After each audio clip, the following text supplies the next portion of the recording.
आजची रेसिपी आहे विजयादशमी स्पेशल आमरसपुरी असलेली थाळी। ताई, आज बासुंदी बनवू का काय बनवू का खीर बनवू? आपल्याकडे आंबारस तर आहेच, तर गोड पदार्थांमध्ये आंबारस झाला।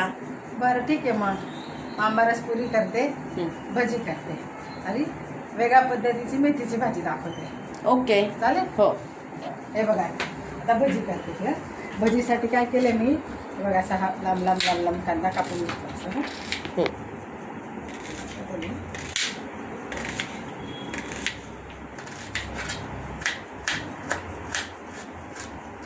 आणि बटाटा पण असा किसून घेतलेला आहे। हे बघ, 2 पाण्याने धुवून घेतला आणि कांद्याला थोडंसं आधी मीठ लावून ठेवलं आहे मी। मीठ लावून ठेवलं इतका पातळ होतं बघतो आधी असा कापला का। त्याच्यामध्ये एक हिरवी मिरची टाकली बारीक करून, त्याच्यामध्ये 1 चमचा धणे कुटून घेतले, हळद टाकते, जिरे,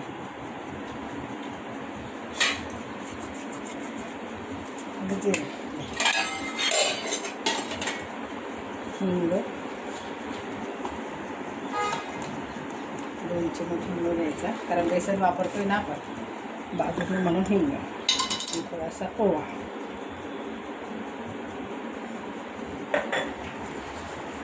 असं चोळ टाकला का स्मेल छान येतो। कोथिंबीर,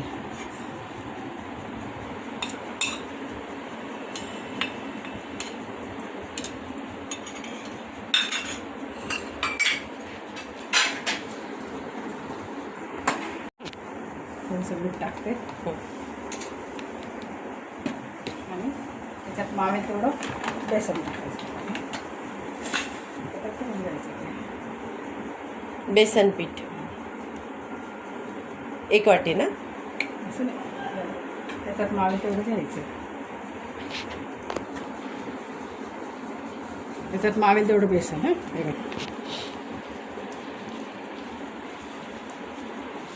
मीठ टाकून ठेवलेलं होतं ना, त्याला पाणी सुटलं ना कांद्याला, आणि कांदा कमी असला ना ताई, नुसता बटाटा किसून टाकला ना त्याच्यात तर कुरकुरीत होतात भाजी।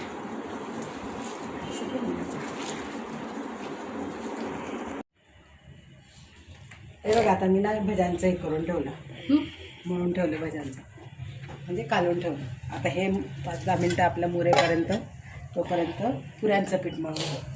आता आपल्याला 10-12 पुऱ्या करायच्या आहेत, त्यामुळे 1 वाटी गव्हाचं पीठ घेतलं। जास्त लोकांसाठी करायचं असेल, 4 लोकांसाठी, तर 2 वाट्या घेऊ शकता। त्याच्यामध्ये 1 चमचा बेसन पीठ घेतला, त्याच्याने खुसखुशीत होते पोळी।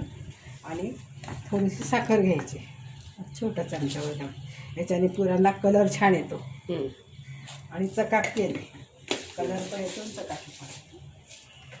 थोडंसं मीठ घ्यायचं, मीठ घ्यायचं, आणि हे तेल आहे कडकडीत गरम केलेलं 2 चमचे तेल, हे सगळं एकत्र करायचं आणि याचा घट्ट गोळा मळून घ्यायचा आपल्याला।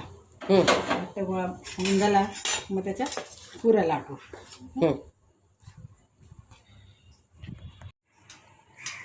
हे बघताय, घट्ट पीठ मळून झालं आता आपलं। आता हे थोडा मुरू देऊ आपण 15-20 मिनटं, तोपर्यंत मेथीची भाजी करून घेऊ आपण। ओके, तर मेथीची भाजी करायची आहे ना, त्याच्यासाठी ना तर थोडं तेल 1 चमचा जास्त टाकायचं, हे 2 चमचे टाकतो याच्यामध्ये। कांदा टाकून घ्यायचा,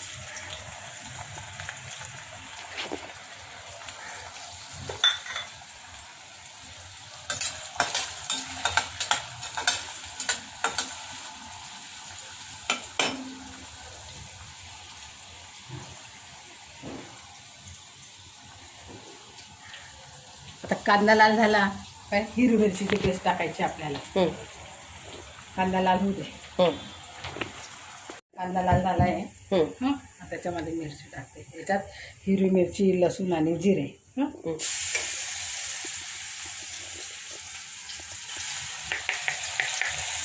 हे बेसन पेरून जर भाजी केली ना, लहान मुलंसुद्धा खातात. म्हणजे काही काही मुलं कडू लागते म्हणून खात नाही ना भाजी. अशी भाजी केली ना, लहान मुलंसुद्धा खातात ती भाजी.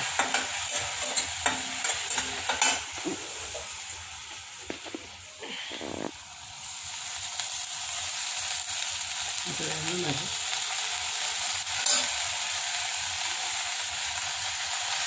भाजी स्वच्छ धुवून 2-3 पाण्याने ह्याच्या पाण्याने धुतली, मिसळून घेतली चांगलं पाणी त्याचं आणि कापून घेतली, चांगली टाकून ठेवली. आता बघ, आता हे असं झालं ना भाजी, तर आता याच्यामध्ये बेसन टाकायचं आपल्याला. हां, मीठ टाकून घेतो थोडं चालू आणि बेसन पेरून करायचं आता भाजी.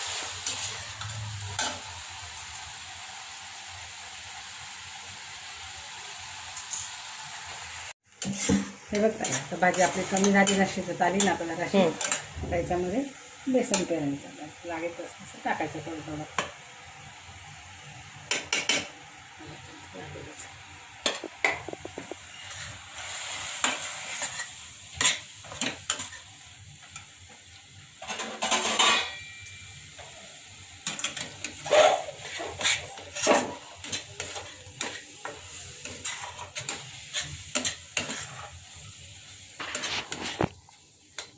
अजून थोडं टाकावं लागेल.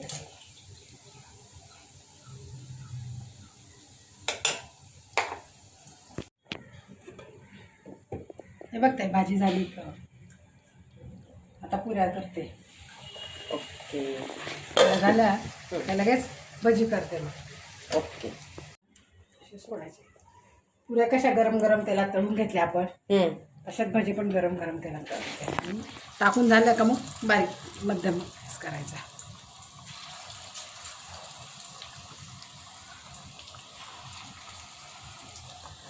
छान कुरकुरीत होतात मग. हो.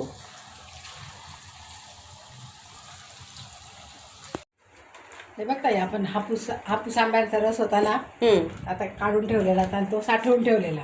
हां, आता हा काढायचा, याच्यात थोडीशी साखर टाकायची. तुम्हाला दूध पाहिजे तर दूध टाका, पाणी पाहिजे तर पाणी टाका. मिक्सरमधनं काढायचा आणि खायचा. म्हणजे आपल्याला सीझन नसताना सुद्धा रस खायला मिळतो.